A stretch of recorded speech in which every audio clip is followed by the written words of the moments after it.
So I already introduced myself. I'm Todd Copeland, General Manager at Community Futures Middlesex.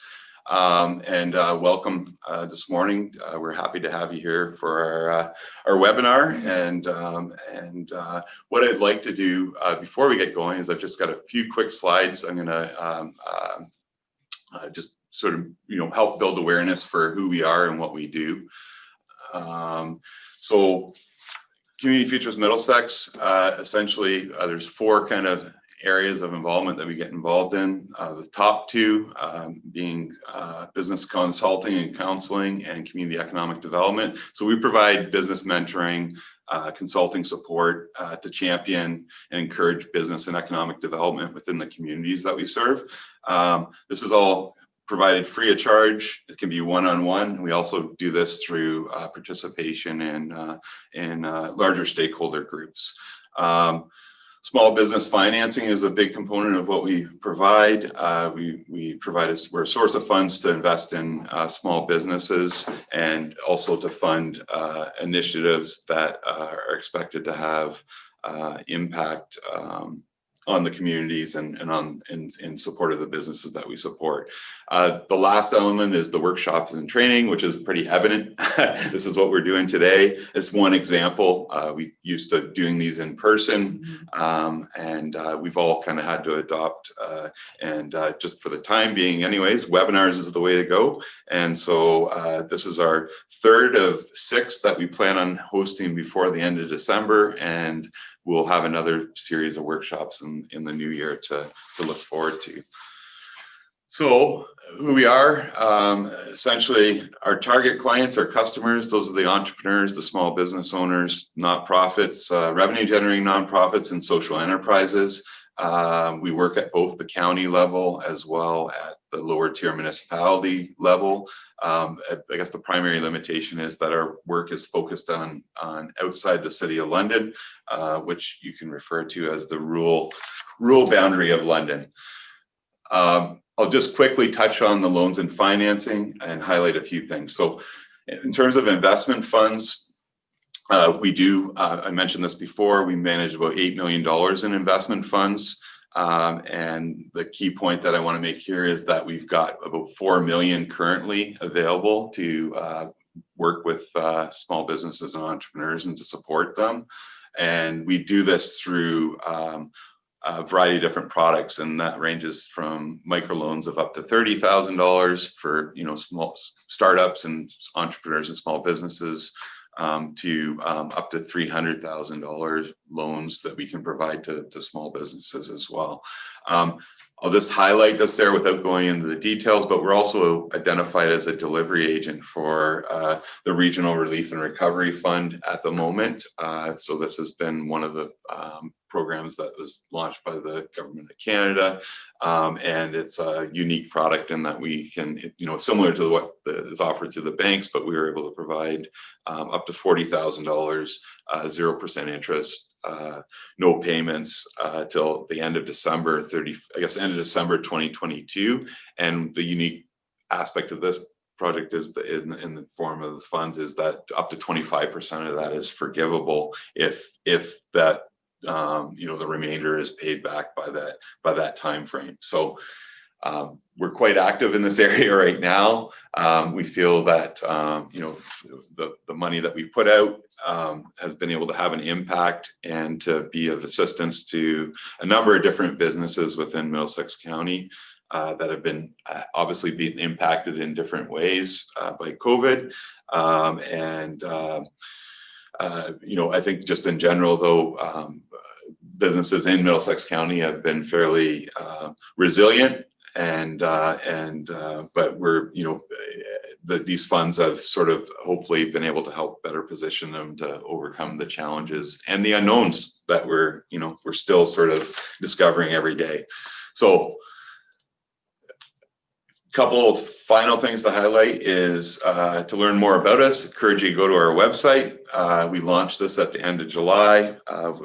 We wanted to make it more dynamic and easy to navigate and provide information to small businesses to access our programs and services. So that's cfmiddlesex.ca is the website. And I'm just going to let somebody in here to join us. The other initiative that we've undertaken the last few months, and people in Ilderton would probably be aware, we relocated our offices to Ilderton, and we did this amongst in the midst of COVID. So we moved mid-April. We haven't officially had our grand opening, so you haven't missed it yet. And we're only selectively at this point opening our doors by appointment only to the public. Yeah, so so a lot of what we've been doing has been through phone and through virtual contact. And then just my final slide is to provide you with the information on how we can be contacted, and as well as I guess the focus of the discussion today is on the social media, and we've put a fair bit of emphasis over the last little while on sort of our branding. Now we've got a new website, a relocation, and emphasis on utilizing social media. And so that brings us to the topic for today. And so I introduced Cassie earlier. So Cassie is joining us here in person, Cassie Craigsman. I don't know if I've got a bit of an introduction here that I'll make. So if anyone, I guess, had an opportunity to attend our International Women's Day event back at the beginning of March, just prior to COVID hitting, we just squeezed it in. I think it was March 6th, and I'm not sure. Yeah, I'm not sure when the order went. Yeah. So we had an in-person annual event that we host. And it's one more person coming in here. Just let them in. So we profiled Cassie as one of our successful female entrepreneurs at International Women's Day. And I heard a knock, but I don't see anyone there. You would have, if you attended, you would have heard her inspiring story of how she pursued her passion and I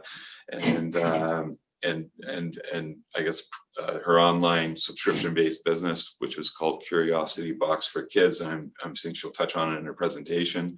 But she learned a lot, I think, along the way, and that was clear from the presentation that she made there, and in particular how to utilize social media to engage with her customers and build relationships. And that's what helped her succeed as a small business owner. So Cassie, I'd like to thank you for joining us this morning, and for sharing your insights again on this topic. Mm-hmm. So. Well, thank you again for having me, Todd, and I'm excited to be here and to teach some tips and tricks. I will say this is still something that I've been doing for 6 months online now for social media, or for touching base with customers and clients, but it's still something that I'm getting used to, talking to a video camera. So if I seem a little awkward with that, please bear with me, but thank you everyone for joining me. So today I am going to talk about how, especially in today's world with us being remote and us being online so much now due to COVID, how can you build your brand organically for better social awareness? So this is mainly today, we're going to be talking about Facebook and Instagram, and I'm going to be sharing a lot of tips and tricks. There is going to be the slideshow. It's going to be recorded, as Todd mentioned. However, there's going to be a lot of things that I'm going to be talking about in regards to what's on the slide. So if you need to take notes, I would definitely recommend to do that. As Todd mentioned, if you have any questions, there's a chat box, so we're keeping an eye on that. Todd's actually really helpful today with that, so this is great, so we can work together with that. And yeah, let's get started. So hopefully, good old technology. So I said I was going to use the, maybe it's not going to let me. I think it's you, so I'll look to you to click. Okay, yeah, I can do that. We did test this before and it was working, but now with social distancing, we have to share the mouse. We're not going to do that. So Todd's going to click for me. So the key to generating interest and engagement on social media is to post a variety of content that is in line with your goals. So do you know what your goals are? Have you ever actually sat down, and these goals don't have to be the same as they were yesterday. So I know for myself, when I'm curling my hair or straightening my hair, that's when I think a lot of my goals for my business. Oh, this pops up in my head. And so every day could be a new day of aligning your goals and figuring out what those goals are. So what are your goals? That could be as small as, I'd like to have 100 new followers on Instagram by the end of 2020. Or it could be something as big as mine was, which was, I'd like to be Canada's leading subscription box company. And how do I reach that goal? So make sure you know what your goals are and you're constantly reevaluating them. So they don't have to be set in stone, but the great thing is your goals should actually not just be, just working again. Okay, perfect. Yeah. The goals should not only be in line with creating leads or driving sales, but those goals should be consistent with your mission, your vision, and those ultimately your goals, your mission, and your vision should be able to relate to your customer and your client. So knowing who your customer or your client is, your mission, your vision, and your goals will be the endpoint to being able to relate to your client or your customer. So you want to figure out what those goals are so that, and this is a great quote, but so that you can turn a person who knows nothing about you, nothing, into a person who trusts you and wants to purchase your service or use your service or your product. So you want to turn someone who knows literally nothing about you, but using your goals, your mission, your vision into a person who trusts you and knows your company or you as a person, as the service provider, into a person who wants to buy that from you. So a question for you. So Todd's going to bring up a question on the poll. So you should see a pop up here. Have you ever determined your why for your business? So have you ever figured out what your why is? Why are you doing your business? Why did you start your business? Do you know what your why is? This is great. I love this. So the polls are coming in and it's looking great. So 100% so far. This is awesome. We'll just give it a second. Yeah, this is great. So we should be playing some elevator and it's okay music. if you don't, because if you don't, that's something you can learn more today. So you figured out your why. Awesome. I know it's like do. Okay, that's great. 100%. So that's great to hear. So I'm going to go back to that later. Did you want to share the results or not? Probably in this case. Yeah, not in this case. So okay. Basically it was 100%. So anybody who answered that poll, you have determined your why for your business. And that really excites me. So the other reason why we're doing polls today is because usually if you were sitting in this room, I'd be asking questions for you to put up your hand, but without everybody being on video, this was much easier for me to get to know you all a little bit. I usually also like to know who you are and who your business is, but we have a large group today and being on video and limited time, I don't have that. But maybe one day Todd and I can figure out, we can do a full day one and I can get to know you. And I usually like relating back to your business in my presentation, but today we're going to stick to this. So, okay. So thank you for answering that poll. So I think it's because you're, sorry, Todd, controlling the mouse and then I'm trying to go to my next slide and it won't let me. There we go. So if you're on the mouse, it won't let me. Okay. Thank you. We'll have Sorry, we'll have to figure out that logistically. Sorry, bear with us as we figure out logistics. So, so what's in a logo? So this is actually going to give me a quick opportunity. I really see, you can already see my face going red. I don't like talking about myself. I can teach you all about social media, but as soon as I have to bring up myself, I kind of cower a little bit. But so as Todd mentioned, my name is Cassie Cragsman, and I have actually owned 4 businesses. And the first that I started was Curiosity Box. I started it when I was on maternity leave. I had a 3-month-old and a 2-year-old, and I'd never owned a business before, never taken a social media course. I had just joined Facebook just to start my business, so 2 months before. And look at, like, I get so nervous talking about myself. I'll get back out of this nervousness in a minute, but so I started Curiosity Box. My goal was to be Canada's leading subscription box for children. And so I started that business and it took off. And in 3 months, I partnered with Kinder Surprise and it blew up from there. And the biggest thing for me with Curiosity Box was figuring out how I can relate to my customer. So that is my #1 advice for you from a business consultant perspective, is how do you relate to your customer? So we can talk about logos, we can talk about branding, but the biggest thing for me, it was Curiosity Box and my other businesses, is how do I relate to my customer and talk to them about the product in an inadvertent way. And this is the great thing about what we're going to talk about today, is some of the tips and tricks that I've learned over the years of how I can relate to my customer without actually selling them on the product or the service, but I'm actually talking about it inadvertently. So lots of tips and tricks. So Curiosity Box. So with that, after a couple of years and my social media exploding, I had a lot of people asking to help with their social media for their small business. A lot of, to be honest, women entrepreneurs who were looking at what I was doing with Curiosity Box saying, can you please help? So I started my business consulting business, and it was Social Scope at the time, where I was coming in and scoping out a business, figuring out how to help them. When I partnered with someone to, my eventual goal for Curiosity Box was to make it so big that I could sell it at some point down the road. I didn't know when that was going to be. It could have been 20 years from now. I didn't know, but an opportunity came and I partnered with someone amazing, and eventually I was able to sell my business. So, and sorry, there's construction going on next door. So if you do hear that, we might have to figure that out. So in regards to Social Scope, I looked at changing that because I had a lot of people interested in helping them with their social media. So I rebranded myself after I sold Curiosity Box to Beyond Creative Ideas. And my business consulting turned into me also running social media pages for customers or clients behind the scenes. And a lot of people who I run social media pages for, they don't even know that I run that. So there's lots of tips and tricks I'm going to give you today, and I'm excited to share those. Also this summer, my fiance and I started a business called Farmhouse Designed. He is very talented. He started the business because he was building rustic farmhouse furniture. I don't build furniture at all.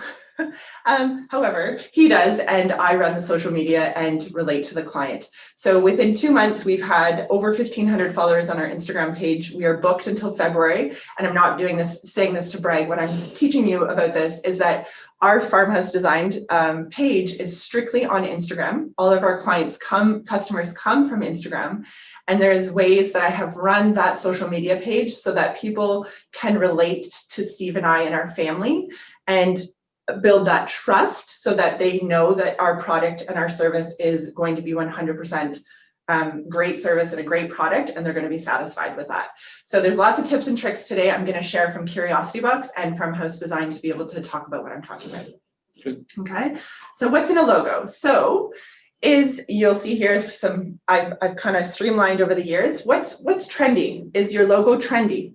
Is your logo clean? Is your logo clear? Can people relate to that logo?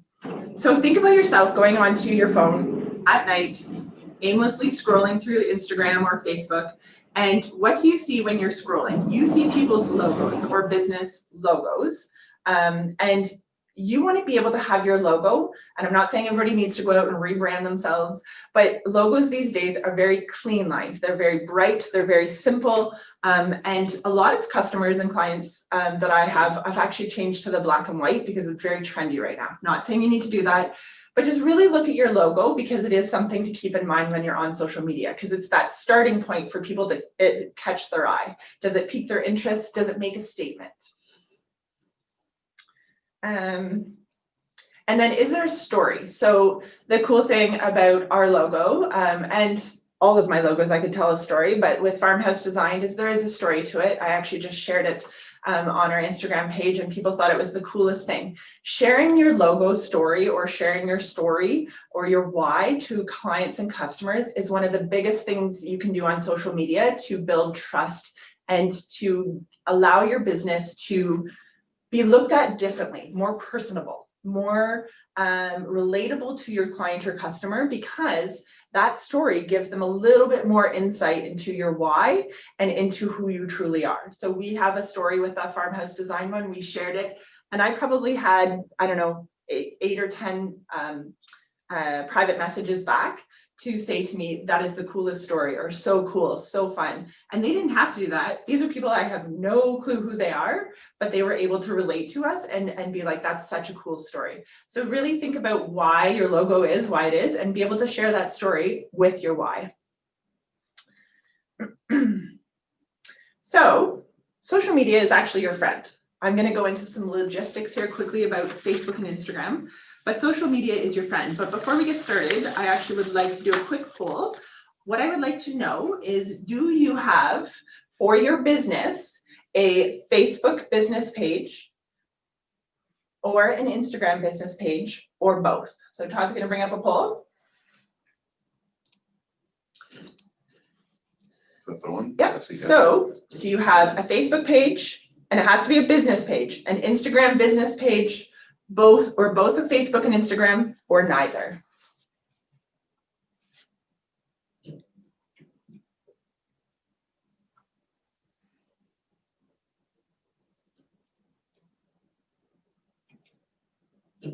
What do we have for participants number? So Percentage? just wait for a few more people. If you're able to answer that poll there, that would be great, just so I have an idea.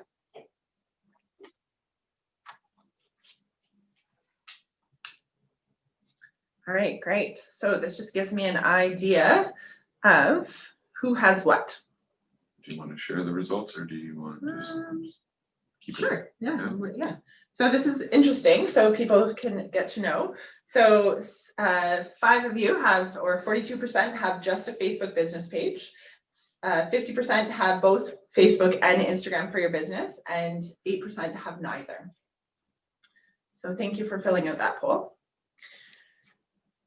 So some of you may be saying, well, what is a business page? So on Facebook, we're going to talk about Facebook first. And again, feel free to pop up any questions. Todd, if you can just keep an eye on the chat there, if there's any questions that come up, that would be great. So on Facebook, I'm just going to give some quick tips about Facebook and what that looks like. You can have a Facebook business page. A lot of people will say, oh, I have a Facebook page. So, and one of the questions came up saying they have an Instagram page, but it's not a business page. One of my biggest recommendations, if you can start to really think about this, is how to switch your Instagram or your Facebook to a business page. And a lot of people will say, well, why would you do that? I have 600 friends on Facebook. And I'm going to talk more about why it's important to have a business page. But here's why, some of the great benefits of having a business page instead. So some people will have a Facebook business page. Coming back to you. Yeah. There we go. Good. Yeah. Maybe just click on this. Yeah, that's what I was heading there. Maybe you just gotta click, there we go, and then I can do it. There we go. Yep. Good. I figured it out. Thank you. You can also have a Facebook group for your business.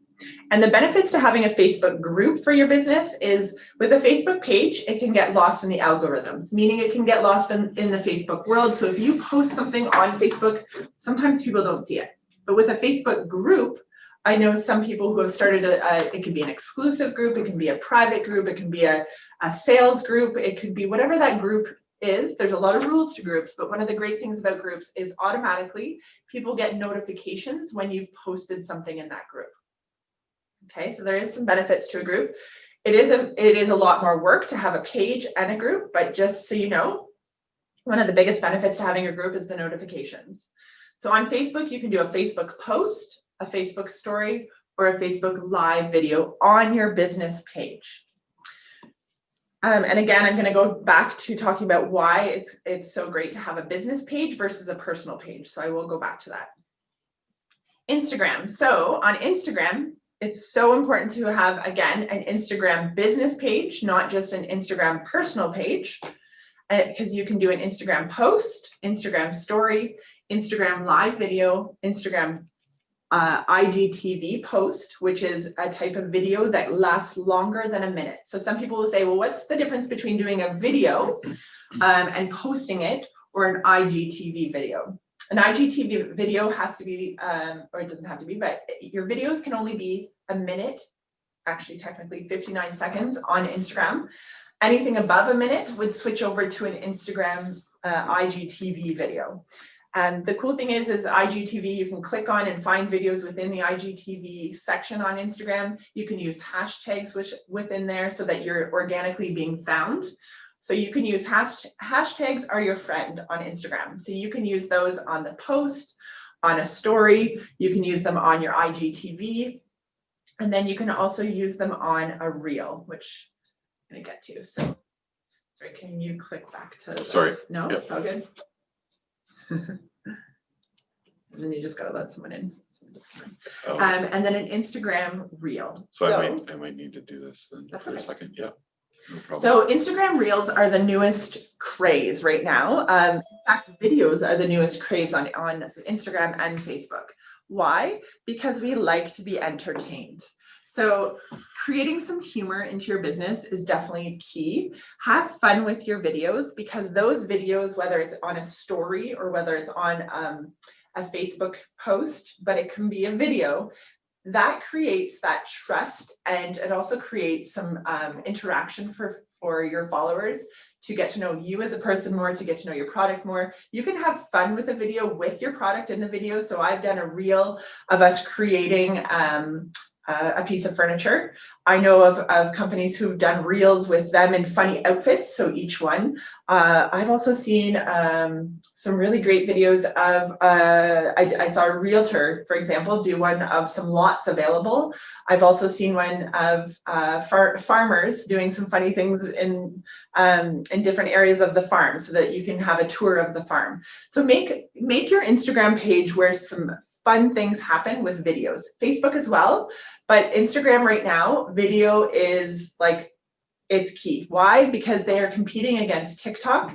They're competing against, wow, I just totally drew a blank on the other one. YouTube. YouTube, but the other one that's really trendy. Videos are trendy, and I'm probably going to think of it in the middle of the presentation later, and I will come to it.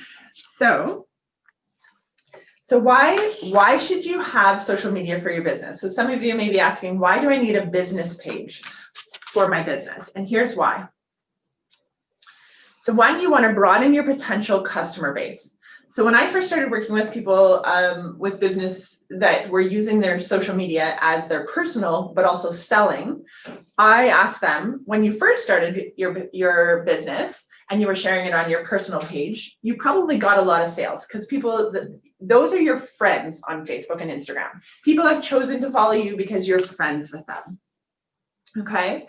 On social media, when someone friends you, they're friending you because most of the time that you want to, yes, Todd just reminded me, it's Snapchat. Thank you. Thank you. So Snapchat videos, yeah, videos are key. So, but most of the time when you have a personal Facebook or Instagram page, people are following you because they want you, they know you, they're friends with you, and they want to get to know you personally through your Instagram or Facebook page. If you start spamming them with your business, and your business could be the coolest thing out there. I'm not saying that it's bad to spam your friends, because guess what? We have to start our business somewhere. And majority of the time we're starting our businesses with our friends and family, because that's who our support is. Then word of mouth starts spreading, and that's how you grow your business. But you want to broaden your potential customer base by having a business page that can build its reputation, build its rapport with clients and customers, but also build that trust. And if it's just a personal page, I know personally, and no offense to anyone just that has a personal Instagram or Facebook page for your business, not saying it wouldn't drive sales, but I think that purchasing from a business versus purchasing from someone who isn't, again, I don't want to offend anyone, but someone is serious about a business being separated from their personal, it develops that different rapport, okay? It brings it to the new level of, yes, this is my business and I take it seriously, and then I also have my private personal life over here, okay? Broadening your potential customer base brought past your family and friends also means that you can have people come to your business from location tags on Instagram, hashtags on Instagram, from people sharing it on Facebook. So there's lots of ways that you can broaden your potential customer base by using social media and using it through a business page, okay? And I'm going to talk about how you can broaden your potential following as well. So we'll get to that. The cool thing about having a business page is you can reach a targeted audience. So people who like your page are generally people, one, who are your friends, your mom, your family, etc., but also people who are interested in that. I know that I have gone through sometimes and cleaned up my Facebook or Instagram page of who I follow or who I like, because it's just not something I'm into anymore. You know, maybe when my kids were younger, Let's just say as a mom, I had, I don't know, a baby company. Well, now I don't have babies anymore. My kids are 7 and 9, and so I am not going to follow that baby company anymore. So I'm going to unlike or unfollow that business page. No offense to them. It's just not in something that I need anymore. So by having a business page, you're reaching someone who's interested in your product or service for a reason. They've hit like, they've hit follow for a reason, okay? So we want to make sure that you're gaining new targeted audience by having a business page. This is like a whole other webinar that we could talk about, but insights. So having a business page versus a personal page on Facebook and Instagram allows you to see your insights. So I can see with each post how many people have liked it, of course, everybody can see that, but how many people have liked it?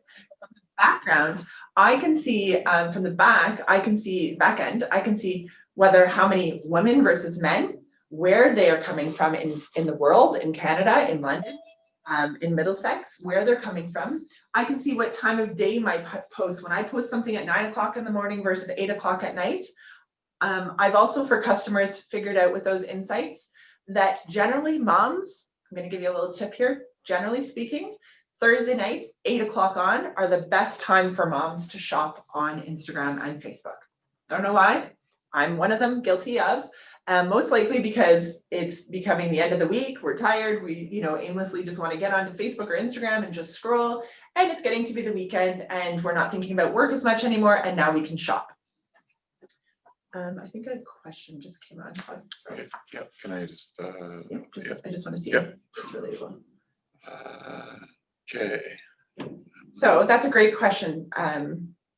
So I'm looking at Facebook page. How can I tell if it's a personal site versus a business site? So a business site, you have to like a Facebook business page.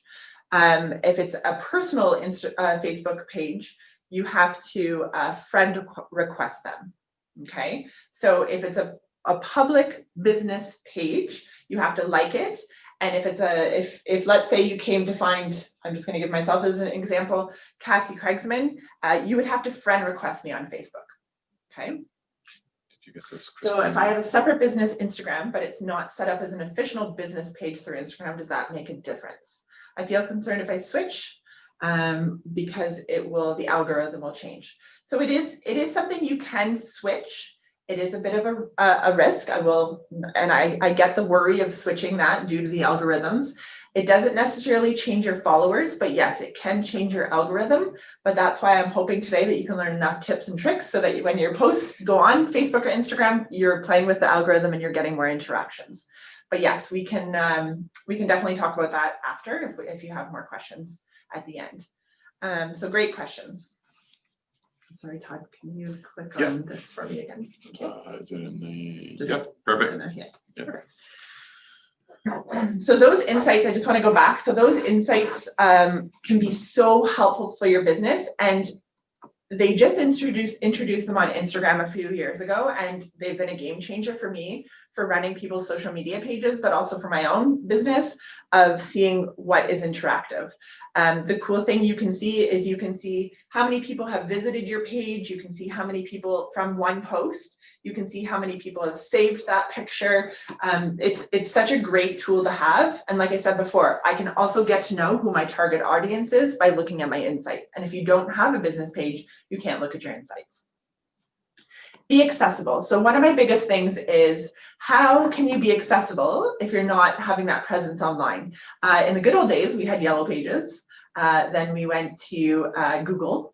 And now I know personally, to get to know a business, if I'm on Facebook or Instagram, I'm just going to quickly look up them on Instagram. I don't even go to Google. That's just me. I know a lot of my friends, I've asked the same question. Do you go to Google first, or do you go to Facebook or Instagram? A lot of people will go to Instagram because, in my age group, because we can see visual pictures. We can see if they have a great, let's just say a restaurant. They're going to show pictures of their food. They're going to show their hours. Make sure that you can be accessible. If you have a brick and mortar, have your address there. Now, we're not going to as many places these days. So on your accessible, on your information, on your Instagram and your Facebook, make sure that you have your address, your website, your phone number, and your email address. Okay, those are key things that you want to be accessible to people, because we don't Google things anymore as much as we used to. We go on Facebook or Instagram because we're already on there and we can quickly look up, oh, I have to, go to this store. What are their hours? Or click on their business page to find out what their website is. Okay. There's two things there. Yeah, One from so Michelle.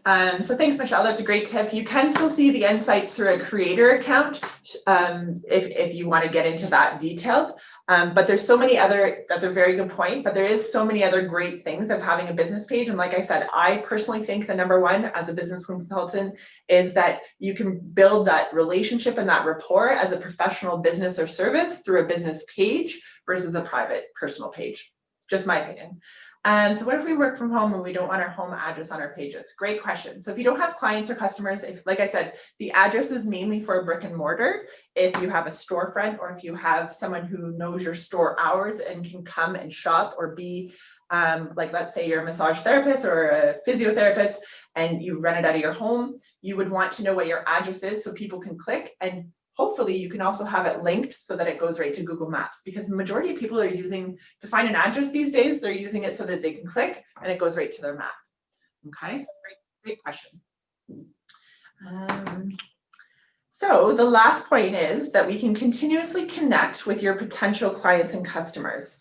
So you want to build relationships, not just from a personal standpoint, but you also want to build relationships from a business standpoint.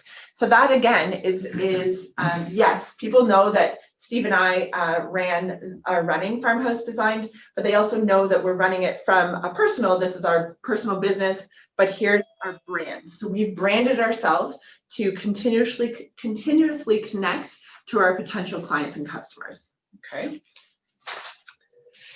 So telling your story. So I'm going to ask Todd to bring up a poll. Reach over here and silver.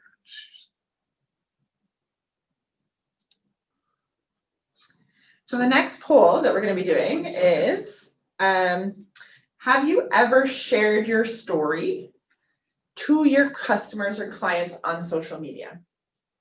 So sure. So you figured out your why. Your why will also tell your story. So have you ever told your story to your customers or clients on social media?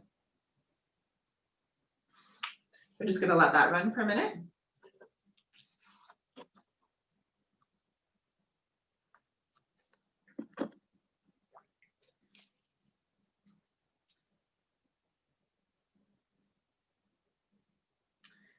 All right, great. So this is a great mixture. So the results are 58% have said no and 42% have said yes. So I don't need to show that one, Todd. Thank you. Let's get this over here. There. Thank you. If you can just click on the screen. Yep. Okay. That's great to know. So this is something that I'm going to hopefully get you more comfortable by the end of the slide to do. Why? What is your story? So first of all, the important thing is to figure out what is your story. People are curious and want to know anything and everything. Let's just put it that way. So just saying, why do we go on social media? Why? You go on social media because you're curious. Sometimes you're bored. Sometimes you're interested in learning. Sometimes you're interested in finding a specific product or service. So if I'm going to go and search for your product or service, I'm going to want to know who is running this business. What is their story? Why do I want to know their story? Because I want to know if they're reputable. I want to know if why they're doing that is important enough to know that they have built a reputable business. So people are curious, want to know more. And let's just be honest, natural curiosity draws us to want to know more about people. Okay, so if we are wanting to know more about people, why not as a business owner share your story? So so my story with Curiosity Box, for example, and I shared it all the time. I was on TV, I was on radio interviews, I was in the paper, I was everywhere. And I had to come up with my story that was so refined and so concise because I wanted to make sure I could tell that in a quick, a lot of people have said, why did you start this business? And it was because I was a busy mom.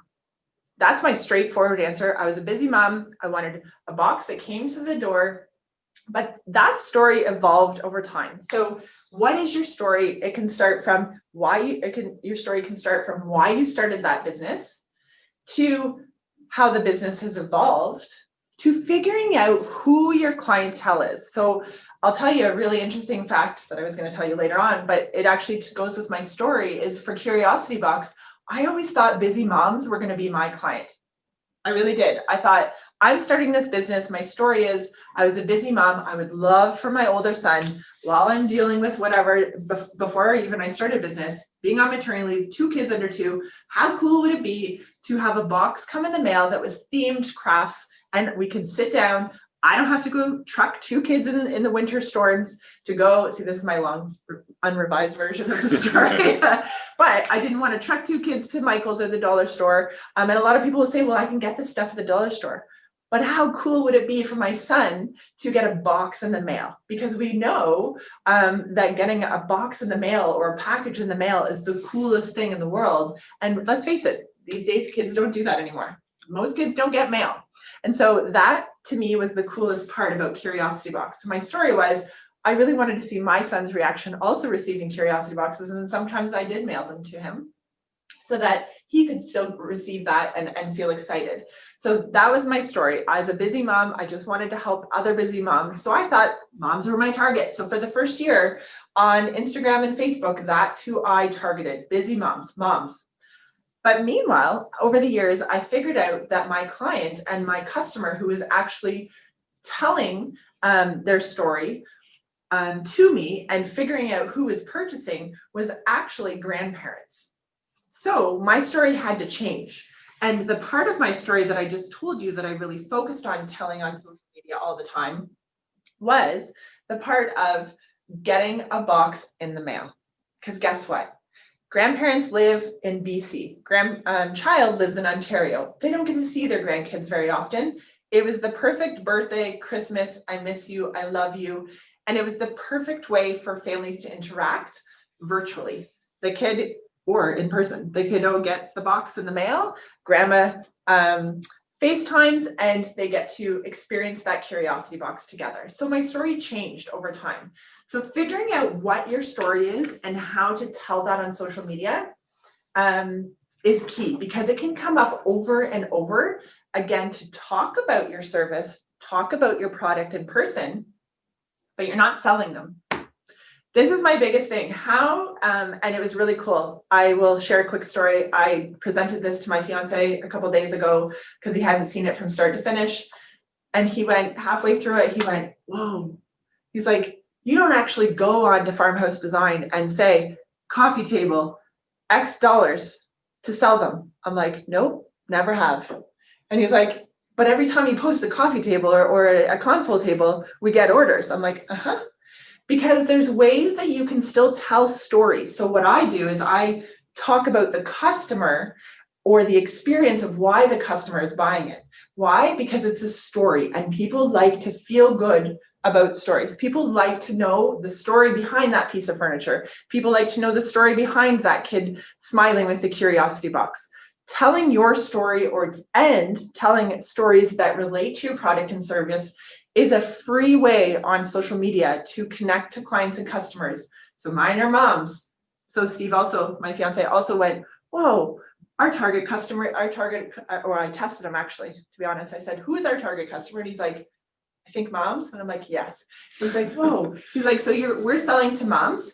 But here he thought in his mind, we were selling to guys who thought that he was doing a good work. And I was like, good for you, because you do a good work. But no, people who we are selling to are the moms on Instagram and Instagram, because they're on Instagram, then they can go and tell their husband about the great quality and service that they see. Because I also share stories, and this is sharing your story. I share my story of how that piece of furniture is being built. So throughout sharing a story, it can be your story of why you started your business, what your story is of that piece of furniture, what your story is of that client, what your story is of that customer. Okay. So we have a question, Cassie, is telling a story and writing a blog the same thing? Can be. It's a great question, Doug. Writing a blog is a great way for people to, one, get back to a website if you have a blog on your website. It's also a great way to have a way to tell your story in a very long way. So you can do a snippet on social media, whether that's Facebook or Instagram, and then link your blog link to say, read more, or to hear the full story of your story, click here and go to your blog. But telling your story can be in snippets on social media. So you want more posts? This is a great way. So I think I've done 40 posts on my farmhouse design page. And I think out of those 40, they all tell a story. It's not all my story, but on farmhouse design, because it is a newer business, I've actually told the story of why we started the business twice. I can visually see it. And those 2 times, one of them was a picture of Steve and I, so that they could relate to us as the people who are they're building from or buying from, that we're building it.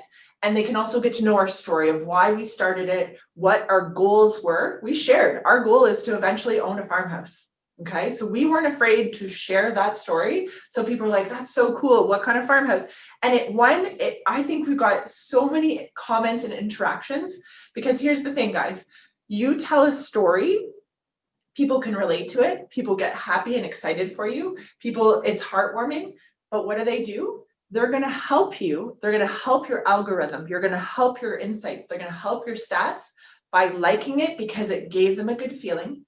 They're going to comment on it because they're excited for you, or it's something that we gave them just that little bit more to get to know me personally, Steve and I personally, to know our life, to know us as a couple, to know what our goals are. And so them commenting on it and liking it, that's helping our algorithm.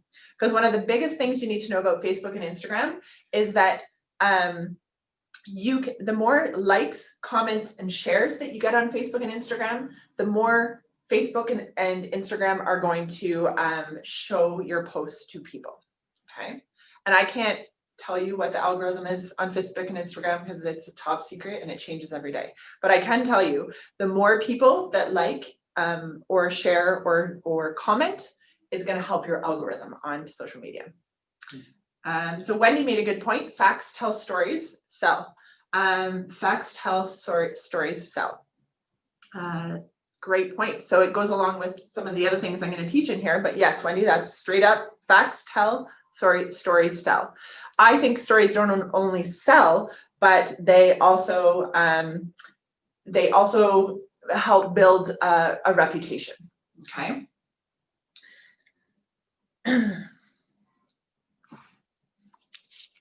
So how do you share it? So I mentioned here a couple of things. You can share it in, like I said about what Doug had said, is a blog post. You can share it in a post. You can share it by videoing yourself and sharing it in a Facebook or an Instagram story or a video. Okay, and I do it all the time, little snippets here and there, just to reshare my story. I also did one where I have a farmhouse sign that another company made for me that I tagged that, and I'm going to talk about this later, but I tagged that company. At the time, I did not know this company very well, but I knew she was amazing. She was very talented, and I bought that farmhouse sign, and it's something that goes in line with what our story tells. So I tagged that company, and she shared it for me on her Instagram page. What happened there? And thank you, Leanne, if I don't know if you're on here, but if you're watching this later, thank you. But she shared that. And then what that does, if a company shares something for you, it builds reputation, it builds your brand, but it also shares it so that you can get new followers and new people organically. Okay. How do you make it relatable? So again, telling your story, you want to figure out who your clients are so that you can make it relatable. So if I'm sharing my story and I have mostly, and no offense, but guys on there, I'm not going to make it mushy and sob story and lovey-dovey because it just doesn't relate. Okay. But if I make it so that both men and women can understand, so that I can relate to the moms, but also I have some great guy followers on our Instagram page, I can share a story that is relatable to who our followers are. So getting to know who your clients and who your followers are is really key. And then being concise. So like I said, I've got my big long story, I've got my snippet stories, and then I've got my this is why story. Okay, so make sure you have those down and you can use them constantly throughout. I want you to read this for a minute. I want you to take a look at the picture. What's your favorite Halloween candy? Totally appropriate right now. Candy corn, Butterfinger, M&Ms, Whoppers, Skittles, Reese's Peanut Butter Cups, Kit Kat, or Snickers. Totally drooling because it's getting to be lunch. But we're going to do a poll here. And tell me what your favorite Halloween candy is. Good. Lunch.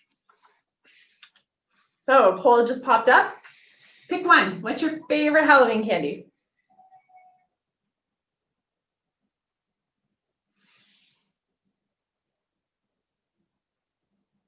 Interesting. I like this.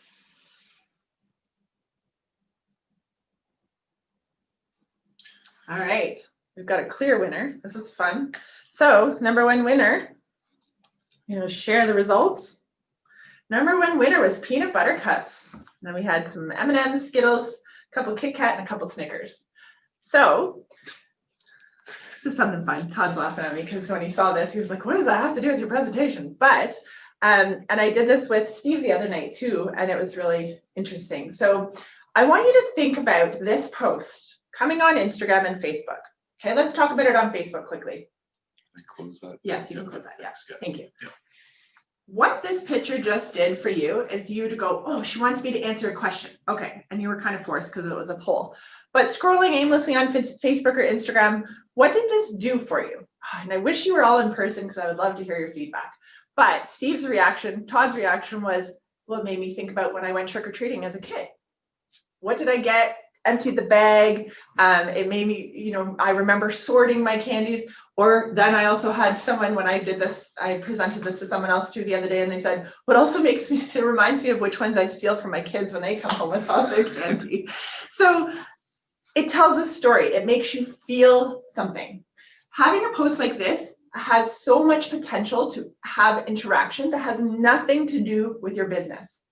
And what that does is that relates people so that they know I'm a mom, you're also a person that went trick-or-treating as a kid. And it helps your algorithm on Instagram and Facebook by getting interaction. Because so many people, if you posted this on Facebook or Instagram, so many people would comment, like, or share so that they could have other people do it. And this is one of the biggest things I did with Curiosity Box on Facebook and got so many new followers. And I'll show you some examples later. Todd has a question. It also tells us that there's very few people on this call that have nut allergies. Technical. Reese's Peanut Butter Cups. But it also, so good question. Doug just asked, how do you develop and post a survey on Facebook, and how do you get the results? So the purpose of the survey here was just because we're interacting virtually, so I can't ask you in person. But on Facebook, you actually wouldn't share it as a survey. You would just share it as a post, and people would just comment. So you wouldn't share the results.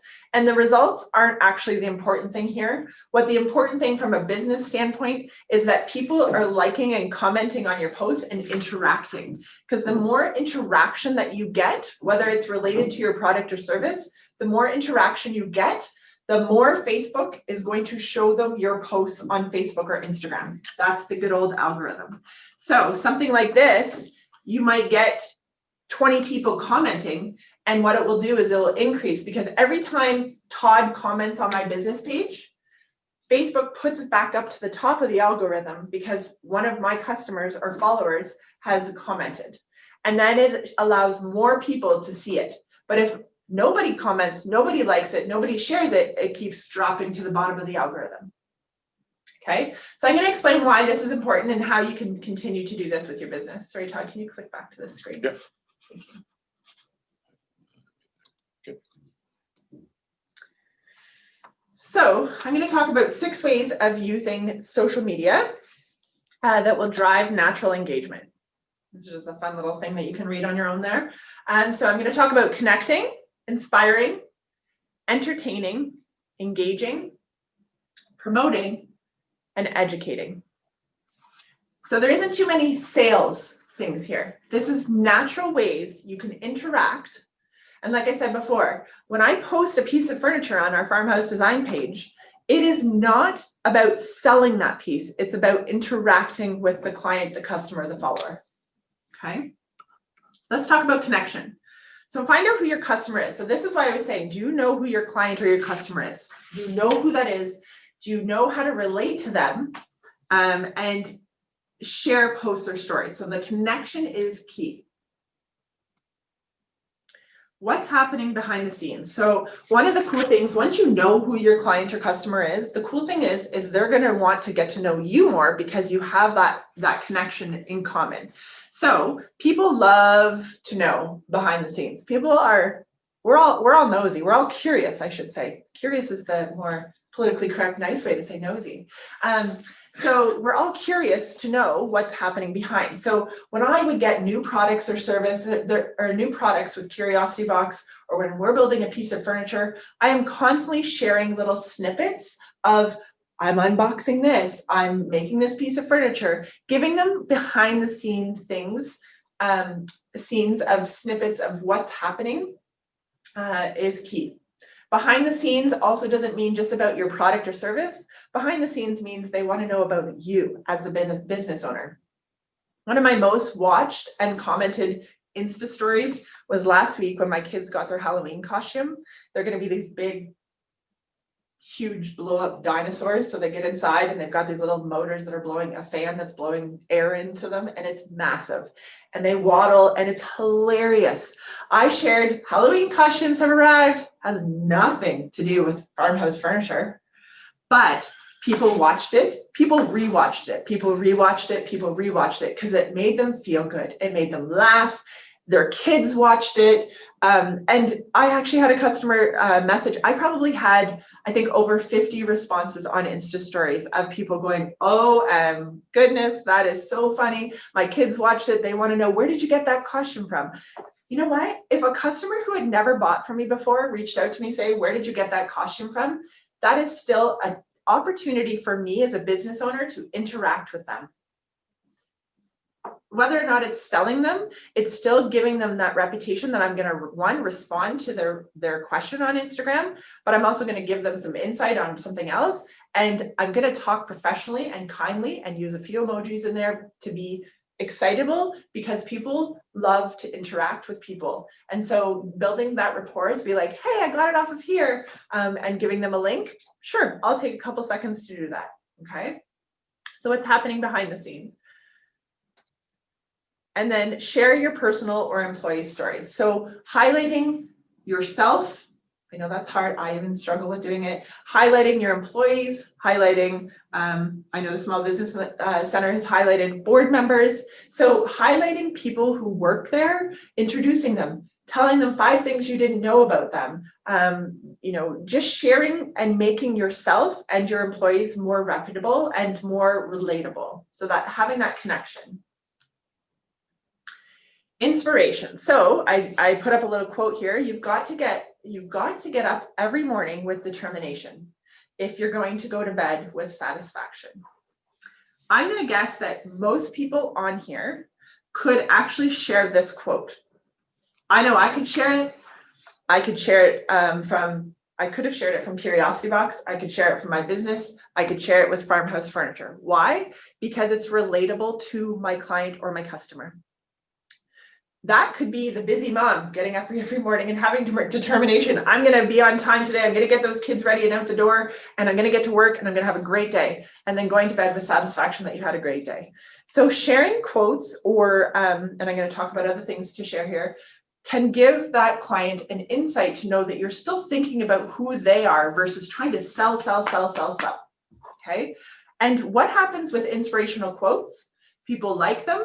People share them on Facebook. So when people share a quote, whether it's relatable to your product or service, or whether it's an overall quote to get them through the day, it gets shared.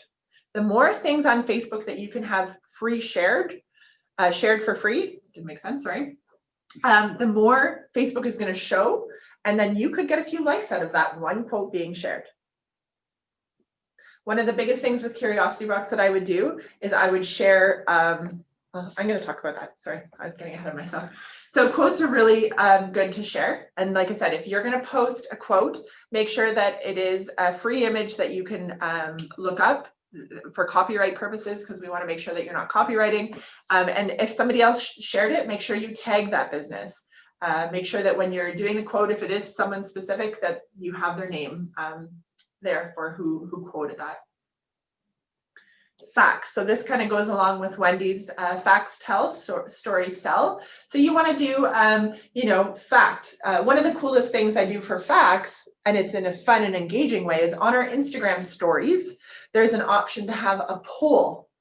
Just fun, but they, are seeing. So I'll give you an example. Steve had a farmhouse door glued together the other day. We used 11 clamps to glue this door together. A fact was, how many clamps do you see?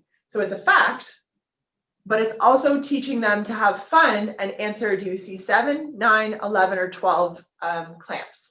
And so you can use facts of your business, of your product, or just of the general industry as a fun and engaging post. Exciting things happening or upcoming. So inspirational of here's what's coming, here's what's up and coming for your business, here's what's up and coming in the industry. So giving them, again, those facts or things that are up and coming. Entertainment. So did you guys know it's National Chocolate Day? If you were here right now, I would have handed out everybody chocolate for sure at this point in the presentation, because I know you probably all need that pickup. So if anybody needs to go and steal some Halloween candy, go for it. Now's the time. Mm-hmm. So National Chocolate Day. Again, I bet you a majority of people could share this meme on Facebook or Instagram, whether it's on your page or whether it's in your little stories, and you're going to get a kick or a little giggle out of it if you're old enough to know who these people are. That's the other thing. Again, so being able to relate to what's happening out in the world. So entertainment, totally nothing to do with your page. Why? Because it makes us feel good. It makes us remember. It makes it interactive, so that when you're interacting with your client or customer, it's giving your page more likes and comments and shares. So memes, jokes, National Blood Day, whatever that is, and you can Google National Days for Canada, and there's a whole website on it. It's pretty crazy. Personal humor. So one of my favorite pages that I follow that is a friend of mine now. Anyway, she always uses filters on her husband on Insta stories. It is the funniest thing to me. You might not find it funny, but I do. And one of the reasons why I always want to click on her Instagram stories is because I'm curious, is she going to be playing a funny joke with those filters with her husband? So it's something now that I'm looking for. She doesn't do it very often, but when she does, it's such a good laugh for me. So it has nothing to do with her product, but again, it does share some personal humor, and it makes them feel relatable. So what are the guidelines? There's a question, what are the guidelines from Facebook regarding posting images and text? Any limitations, and what design has the maximum appeal today with the trend? So again, like I said, copyright is a big thing on Facebook. If it's another company's image, sharing it from their Facebook page is totally okay. Tagging them to make sure that the photo is from them, but copyright is a big thing. So make sure that is a huge limitation for sharing an image. So I always Google free National Chocolate Day image, and that's what came up. And then what design has the maximum appeal today? What's trendy? So I will tell you that this specific one on an Instagram page would not be something I would post, because it doesn't go a lot. It's not in line with what I'm posting for my trend, for my page to look like. But something on Facebook or something on an Insta story, this would look great. So you do want it to be trendy when you're picking out your pictures. It needs to be clean. It needs to be to the point. And I would say, honestly, since COVID, humor has definitely been a trend. I think having that humor, and there's a lot of 2020 memes going around, so you also don't want to overdo it, because if somebody's already seen that for 2 days on Facebook, they're not going to like it or share it. So hopefully that answers your question, Doug. Oh my goodness, pets, kids, spouse. Like I said, I shared my kids' Halloween costume. They thought it was hilarious. my friend who does the filters, and then I share our dog, and they do so well. Every time I do a post with my dog, one time she jumped into a blanket box we were building, or one time my kids were helping me load the van with the mailman had come to load up all the boxes, and there's my little 3-year-old, all the boxes stacked higher than them, they were peeking out. Any posts like that where you can bring in your pets, kids, or spouse, bring them in with pops. Bring them in for that personal, relatable humor, lighthearted, non-selling, but it could still have your product or service in there, post, okay? Engagement. So I want to show you something from a post that I did with Curiosity Box. So out of curiosity, so this is one of the ways that I constantly did engagements. I tried to do a themed page, a themed post on Facebook each week that was called Out of Curiosity. So this one was, what is the funniest word mix-up your child has ever said? My little man used to say protective instead of detective. Your turn, ... Look at the people reached. Sorry, I'm pointing to the screen like you're in this room. Yeah. See it, Doug? Do you see I see it? that. Sorry. The people reached, which is right here, 3,032 people reached for free. So I did not boost this post. I did not share this post. I did not do anything to this post. Why? Because moms wanted to engage. All I needed to do was say something funny, and then they brought their kids. I have a mom here posting a YouTube video of her own kid that she posted on YouTube about my little man had a hard time saying CrossFit. So we can only imagine what it came out when you say CrossFit, what it came out as, but she has a YouTube video. So people were watching the YouTube videos, other people were liking the comments, and every time someone likes your post, every time someone comments, every time someone likes a comment in the comments, it goes back up to that algorithm for Facebook. And so I make sure the other thing you're doing is constant engagement. I liked them all, I engaged with them all. I was like, that was totally not what I thought he was gonna say. And then if you read the next one, I'm not going to read that loud, but it is so funny that I had actually friends texting me to be like, oh my goodness, Cassie, that is the funniest thing.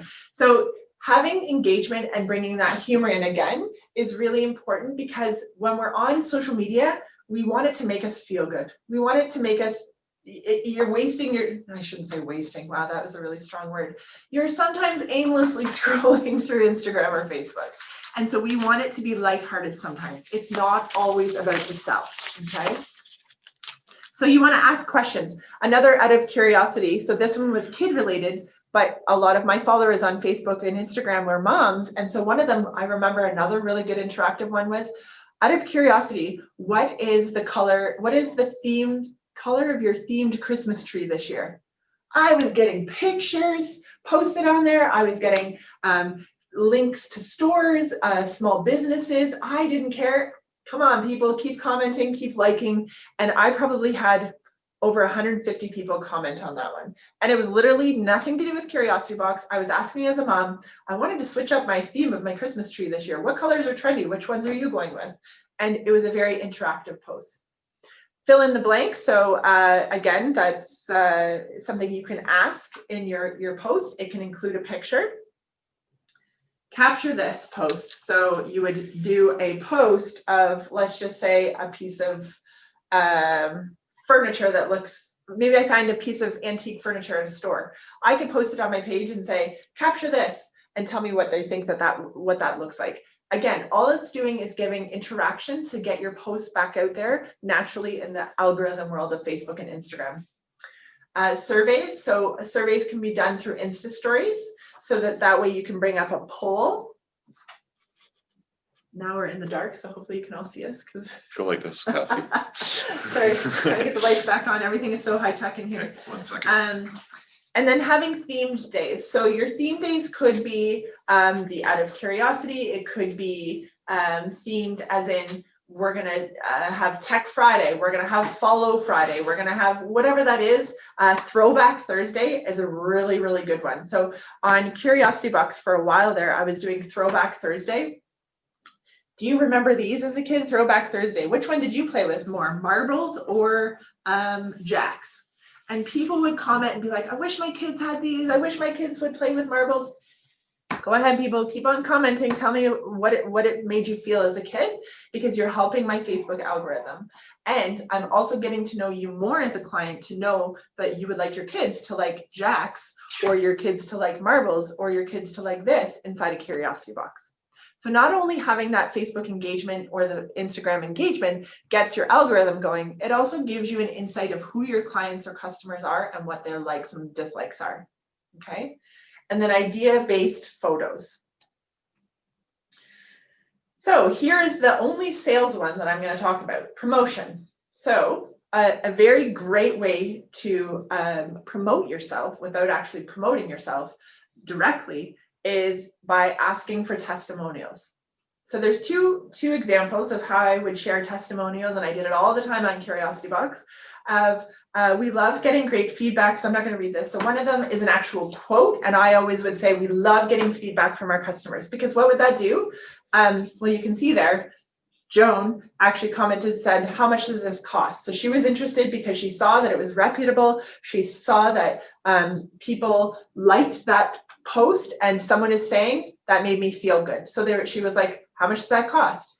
And then the other one that I would do, I would have people send in, and I do this with our farmhouse furniture too. I have people send me pictures of their children doing a curiosity box, or my product or my service, so our furniture in their home. So not only people get to see it being built, they get to see the final product, but now they get to see it in the customer's home, and they can relate it to, because some people are visual to say, oh yeah, my kid would like that, until it's actually done, or I would like that piece of furniture, until they can see it in a finished room. Okay, so Curious Crafter of the Week was a theme that I did every week, and I would post that so that it was a child. And if I didn't have that, I would actually sometimes, to be honest, when I was first starting, I would give one of my friends a curiosity box so that their kids could do it. She could take pictures. And the biggest thing is, we want the mom of this child to share it for me. So I don't think I did on this one. I didn't on this one, but on Instagram especially, you can tag that person, and you can tag them in a stories so that they can share it to their Instagram stories, or they can share it to their personal Facebook page. Why? Because naturally that's driving more interest to your business, because they are saying, yes, this product or service is reputable. Here's my son doing the craft. All the other moms that follow her are going to see that, and then they'll possibly want a curiosity box. So testimonials are key. Oh, sorry. And we're coming back. There we are. Thank you. Perfect. Products, so talking about your products, very rarely, and I'm going to talk about how often you should do that.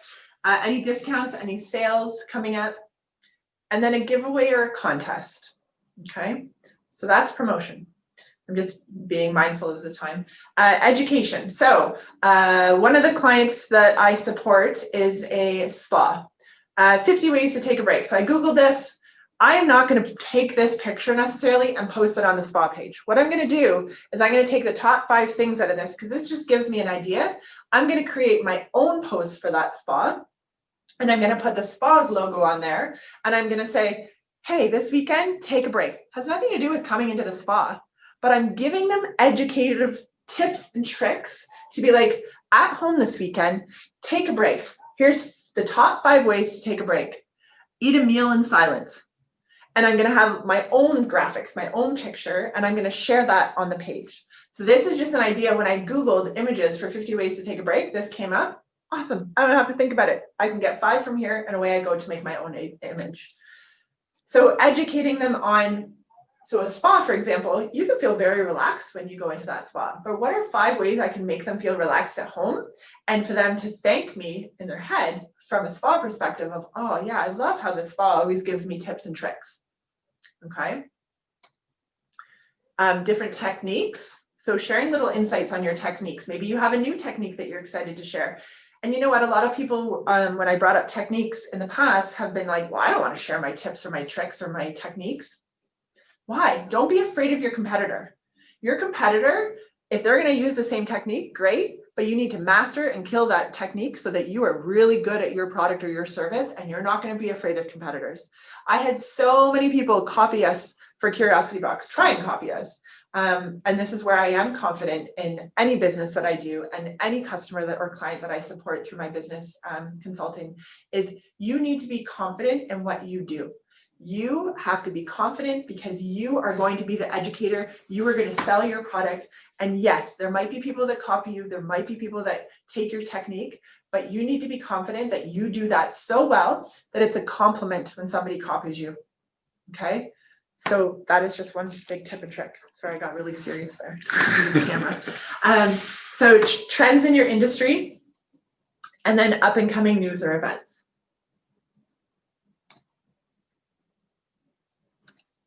Sorry, it's like this little bit of a delay. Yeah. So I feel like we are at a poll, but I'm not even. Am I at a poll? Are we at a poll there, Todd? What's that? Sorry. There might be a poll. I can't. No, I don't think you had one. Okay. You might have missed one earlier. Was defining your target customer. But I think there's one on here too. Sorry, I did miss a poll, but that's okay, because we are at 12:21 and I want to make sure I give time for questions and answers. So the key to publish, you want to publish great content that teaches people something, entertains them, makes them think, or in some way or other adds value to their lives. So we do have a question here, if maybe that's before you. When do we know on Instagram story versus post? When do we do an Instagram story versus post? Great question, Paula. So I think one of the key things that I look at when I go to an Instagram page, so that would be a post, is that I like to see a clean, the great thing about Instagram is it's very visual. So having a clean visual post in line with what your trend is for your product or service. I think having your humor, your personal things in your stories versus your posts. So you want to make sure that your Instagram, so you're talking specifically about Instagram posts, are in line with what your product or service is. And you can have a lot of people do quotes in your posts, but anything personable, anything that's interactive, anything that you want to ask somebody a question for, that should be in the story. Okay, because stories only last for 24 hours. And so you want to make it impressionable, you want to make people laugh, you want to educate people. And so doing a post versus a story, I think that's key. Hopefully that answered your question, Paula. So other ways to produce, sorry, we clicked over to the questions, we've lost this. There you go. Other ways to produce natural engagement. Joint giveaways. So I'm going to give you, this is a page with just a bunch of bullets because I figured I'd run out of time because I love to talk. I get very passionate about this.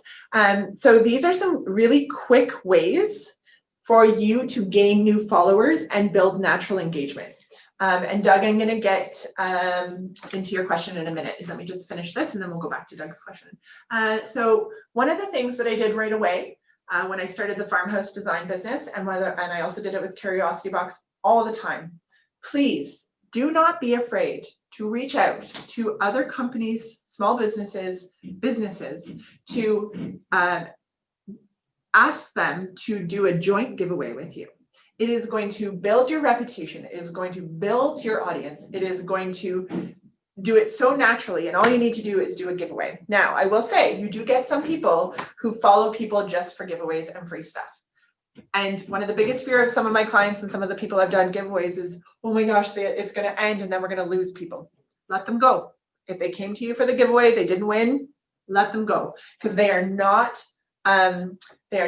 your follower. They're not your client. It's okay, because the other people who did come and who are going to stay, guess what? They came for free because you just did a giveaway. So for example, with Farmhouse Design, we did a farmhouse giveaway. So we did 3 other local companies who did farmhouse things, and we did a joint giveaway. And then we branded it and all 4 of us shared it. And I think we got over 700 followers for free for doing one small table. Okay. Tag customers. So one of the biggest things I had mentioned before was I would tag a customer who shared a picture with me, or I tag the customer who I'm selling to the piece of furniture, because what that allows them to do, it allows them to see, here's your piece of furniture, or here's your child, and then they can share it. Okay. Them sharing it gives you free followers, potentially build your reputation.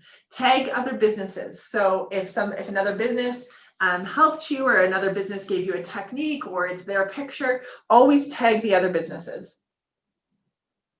Share other business posts or stories. So one of the cool things about stories is that it lasts for 24 hours, but you can also tag that business in a story so that they share that to their page, because not to their page, to their story.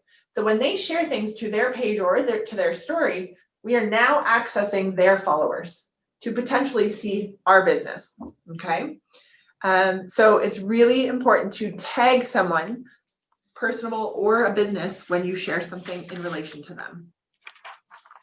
One of the other ways, and this is a really great way, is a follow Friday or support local. So on Farmhouse Design, and I did it on Curiosity Box too, every now and then I would just do a quick Insta story to say, hey, today I'm going to do Follow Friday, come follow along with me. And I would share other businesses that me personally, not Farmhouse Design, but me personally, I love those Instagram pages. And I think it would be really great knowing who my followers are to go and follow them as well. Some of them might be my competitors. Some of them might be my suppliers. I'm not afraid to say who those are because, again, I'm confident to know what we're doing is going to still generate enough sales to be comfortable to share those, because my hope is I do a support local or a follow Friday, that person is going to be kind enough to share it. I've shared the ones that have tagged me, so I'm hoping they'll do the same thing, because guess what, guys, we're all in Middlesex County, we're all supporting each other. Support local, okay? It's key. And then engage with other businesses to have fun and share other stories or posts. So again, when Leanne did the post about her husband and she was using the filters, I went and tried it on Steve. He was not impressed, but he got it, because I'll tell you, when Leanne did do that funny filter with her husband, Steve actually thought it was funny too. So he's like, I get it as much as I get to be the person. And I'm like, well, one day maybe you'll do it to me. So engaging with those other businesses and sharing their funny posts or doing the same thing and then tagging them, she went ahead and shared it with her page. So it's naturally getting out there, and I haven't even asked, okay? So there was a question. Let's talk about good hashtags to use. How many, what should they be about? And thank you for the compliment as well. So hashtags are great. Hashtags on Instagram are the most important. You can use hashtags on Facebook and Instagram. However, they are key on Instagram because that's where we go. What a hashtag is it allows you to click on that hashtag and see anybody who has used that hashtag. So one of the key hashtags that I use from a standpoint of being a local business, Ilderton, London, Ontario, Dorchester, Thorndale, Lucan, blah, blah, blah. You can hashtag places, you can hashtag furniture, you can hashtag massage therapy, you can hashtag anything. It doesn't hurt, but make sure that your hashtags are relatable to the picture, because you want that picture to be visual in that hashtag. Okay, so if I'm putting a farmhouse furniture on there, I'm not hashtagging massage therapy. So I'm not hashtagging other businesses. Okay, so they should be about what's in that picture or your location. Or how it makes you feel. One of the hashtags could also be, let's just say it was about my boys. I would just be like, love them, boy, hashtag boy mom, okay? Because those hashtags, people click on hashtags and can see your picture. Then what they do is they either follow you or they come over to your page to see what you're all about. So hopefully that answered your question, Jean. So for those this is a great quote. So one of my favorite guys to read and follow along is Gary Vaynerchuk. If you don't know who Gary V is, he swears a lot, so please be mindful of that. But he's got some great business tips and advice. It's pretty intense too. But one of my favorite books, it's a bit older now, but Jab, Jab, Jab, Right Hook. For those who may not be familiar, my entire business philosophy pretty much revolves around the jab, jab, jab, right hook method. Jabs are the value you provide your customers with, the content you put out, the good things you do to convey your appreciation. And the right hook is the ask. It's when you go in for the sale, ask for a subscribe, ask for that sale, ask for a donation.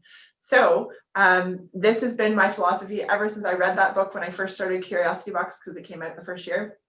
And I always try and say, do 3 or 4 posts and then go in for the sale.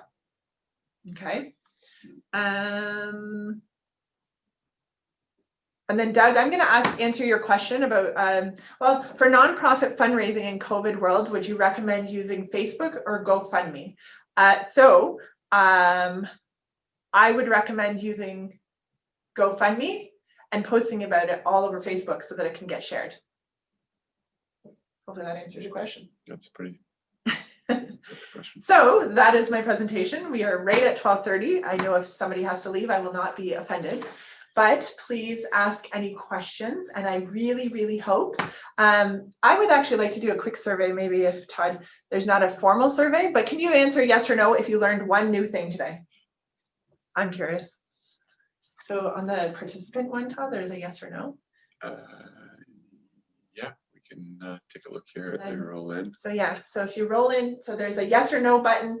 I just want to know if you learned one new thing. You might have learned 20, you might have learned 0. I'm just curious and I won't be offended. Yeah, and so we're getting a combination of both the chat and the participants. I So really hope you did, guys, because there's lots of little tips and tricks, but I also feel like it was a very quick presentation. So I have a question for you, Cassie. I've been trying to figure out what the best one is I could ask, and intentionally, I know we talked about this before and sort of planning out this session that was sort of focused on what you can do organically to grow your social media and utilize it. And I think you did a really good job of tailoring it to small business kind of need and talking, giving actual examples and stuff. At what point do you look at, beyond organic growth and all these strategies and tips and tricks to sort of say a boost is worth the time and effort? Right. So I think that if you have the number one way to have a boost important is if you're trying to sell a product that you need to clear out or you need it to be ending within a season. That's one of the biggest reasons. So it's a seasonal product. You can boost a post so that it does get out there faster. I think an upcoming event or something that you're trying to promote is also a great way to boost a post. Or if you're finding that your natural engagement isn't working as much as you'd like it to, you just haven't mastered, no offense, but haven't mastered that skill yet of getting that engagement, putting it out there about your product or service in an inadvertent way of a boost would definitely be another reason why you would boost. Great question. What should my budget be on Facebook or Instagram? You're talking to me? 0. Perfect. That's my opinion. I don't think you need to boost, or if you're doing a job where you can have interaction and I'm doing it organically, I don't think you need to boost anything personally. If you are going to do budget, I would start off with $5 to test it. So the first 5 to 10 posts, do different ones, do different target audiences, and this is a whole other seminar, webinar, but do different target audiences, do different location targets, and just start off by $5 so that you can figure out what works and what doesn't work for your targets. Any other questions? Oh, Todd has one. No, I don't have a question. I can maybe talk just to wrap it up. I just wanted to thank you again for putting this on, because I think you shared a wealth of information through stories and application that I think and obviously from the comments and stuff, there's been a lot of people felt like they've got the elements out of it. So I think it's been very worthwhile exercise, and if there isn't any other questions, I know you, Cassie, have an appointment at 1, I think, and similarly I have something, but I think we were able to fill that hour and a half pretty good with some great content. We will make this available through our social media and through our Facebook or our webpage, and as well on our YouTube channel. So make sure you search it out, go to our website and find the links to those things. Kelly has a quick question here. How do we reach out to you for help? Okay, so you didn't include?